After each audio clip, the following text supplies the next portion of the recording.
Hi, welcome to the class. Today we'll learn about the pulleys. In this class we are going to discuss about the pulleys.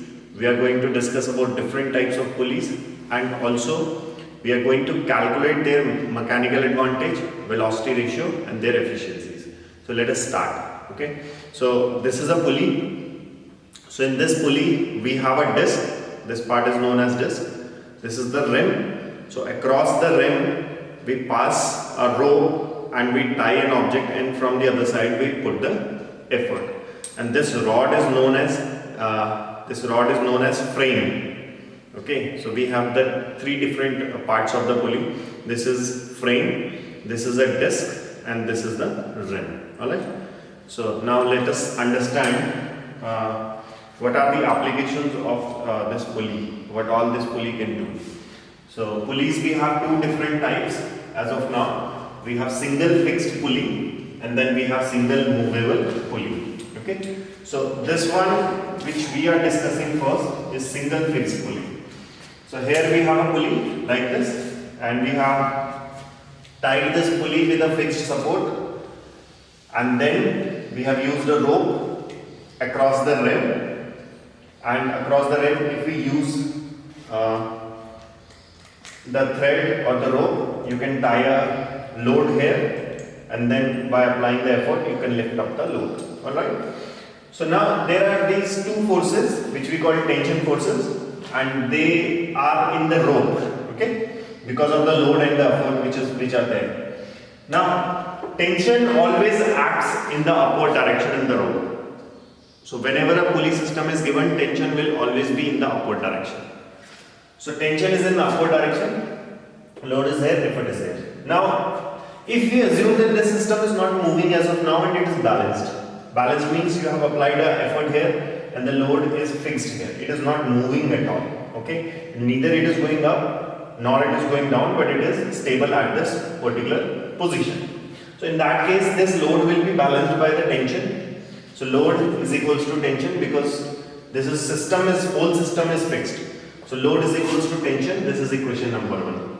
Second, effort will be equal to tension again, because this is not moving. So this effort is being balanced by the tension itself. So effort is equals to tension. This is second. Now we divide first by second. So when you divide first by second, it will be load by effort and it will be tension by tension. Tension by tension goes off. Load by effort is mechanical advantage, and mechanical advantage is 1. We all know that whenever mechanical advantage is 1, that particular machine, this pulley is also a machine, because it eases our work, it makes our work very convenient. Okay, it reduces our effort, human effort. So whenever MA is equal to 1, the particular machine can be used to change the direction. So MA of this single fixed pulley is 1. Therefore, this pulley can be used to change the direction itself. It means if you want to lift up the load in the upward direction, you can use this thread. So these kind of pulleys are used in the wells, where you have to, using a thread or using a rope, you have to lift up a bucket of water. So MA is equals to 1. Now we are assuming that if D is equals to DL, that is distance moved by the effort is equals to distance moved by the load. If that is the case, then VR is DE by DL, that would be 1. Now VR is 1, MA is 1, efficiency is equals to MA upon VR, which obviously will be 1, or that is 100%. This is 100%. Alright. So this is about the single fixed pulley. Now for this, I would like to take out the MA, VR and efficiency of single fixed pulley using an activity. So now we'll start the activity.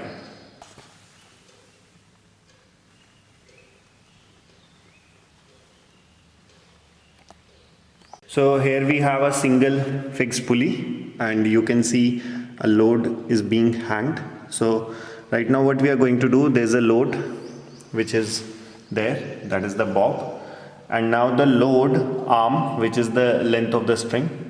So the load arm, that is load, has not moved and it is touching the floor of the retard stand.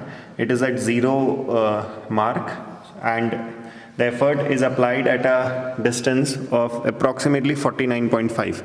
So the initial positions you can write down that the bob is at 0 and the effort arm is at 49.5. So we are going to write it. Load arm we are starting 0. So as you can see, the load is coming up and we are going to stop it at some point. So suppose we stopped it at this point. Now what is the distance there on the other side of the scale? We have to measure this at this point. Okay, so it is approximately 25. So the final position of the load is 25 centimeter, and here if it is kept at 25, then it is also approximately 25. All right, so this is also approximately 25. The initial position of the load was 0, final position of the load is 25. Initial position of the effort is 49.5 centimeter, final position of the effort is 25 centimeter. So if I calculate DL, that is the load arm, it would be 25 centimeter, 25 minus 0.